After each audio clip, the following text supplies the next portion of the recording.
When you get money, what is the first thing that you do with it? Do you go out to eat? Do you go to the club? Do you do what your friends want to do? She want Chanel, go get it. She want this Fendi, go get it. She want the brick, go get it. She want this Gucci, she get it. She want this Louis, go get it. Lose with the spike, she get it. Everything I got, she getting it. Yeah. Like, comment, subscribe, and share this video if you feel like it'll be helpful towards someone else. What's up? It's Sashay, and if you're here, it's probably because you read the title, and I saved $14,000 in 24 months. Yes, that is $14,000 in 24 months. Now, I want to share with you 4 tips that have helped me, but what I want you to do is personalize this to your income. So what I mean by that is, don't say that you're gonna hit $14,000 in 24 months. Why? Because you probably don't make the same amount of money that I do. That means you can hit a goal that's higher than that, or you can scale back and go lower than that. All right, so tip number 4 is learn to say no. You have to say no. Let me ask you this. Has anyone ever tried to tell you what to do with your money but aren't financially stable themselves? I'm pretty sure you're nodding in agreement, saying yes out loud, because it's true. It holds true for us. Like, someone who doesn't have money, or who is very bad with saving money, who can't hold a dollar, you know, has nothing to their name, always has something to say. Now, you'll constantly hear, do this or do that, or you're cheap. Stop listening to these people. Block it out. When you don't agree with somebody. Now, you want to say no, because when people say, let's do this, or let's do that, or spend your money on this, you need that discipline. You really need that discipline. So make sure you're setting out to say no. Say no today. I promise you, if you start saying no, you'll have that money that you would have used on something to put in your bank account, put in your savings account, and you'll never turn back. I promise. You cannot let people control what you do with your money. That should be your decision. You worked hard for that, or someone gifted that to you, for you, not for you to do what someone else wants you to do with that money. Tip number 3 is meal prep. Meal prepping has helped me tremendously with reaching my savings goal. You eat every day, right? Think about it that way. The food industry is one of the biggest, and it is also costly.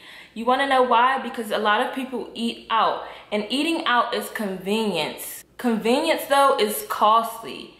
Remember that. Convenience is costly. So what you want to do is meal prepping. Meal prepping done right can save you lots of money, so it's more convenient and it's better for your pockets. Now, what I would recommend is you want to plan meals for at least 3 days, because one thing that I noticed is I got bored with eating the same thing over and over again. So instead of eating or meal prepping for 5 days, I instead took 3 days. And that ensured that my food was fresh when I went to go eat it, and I also wasn't getting bored with what I was eating. It's definitely saved me from $50 up to $100, and the money that I was no longer using to eat out with went into my savings account. Tip number 2 is create a budget. Listen, pull up Excel on your computer, download a personal budget template from online. There are so many tools out here that you can use that will help you create a budget. So, I typically stayed away from purchasing items with cash. I like to use my debit or credit card, and I did this because it allowed me to later be able to look at my transactions or a bank statement to see what items I've purchased. You want to set aside money to pay your bills. You want to set aside money that will allow you to do the other things that you need to do. So you need to itemize these things, categorize these things within the budget that you've created within your Excel document, or from the template that you downloaded on the internet.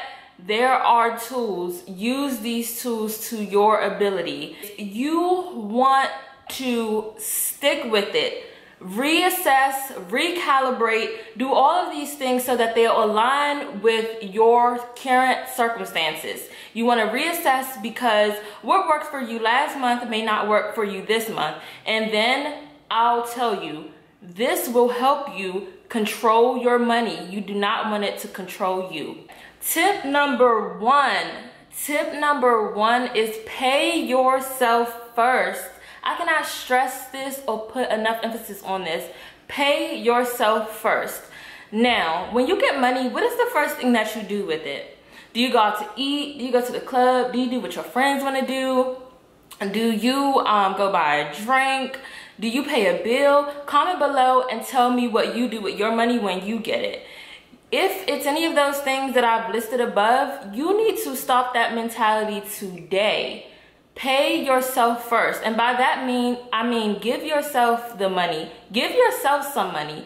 If it's from a check that you received, if it's from a gift that you received, give yourself some of that money first.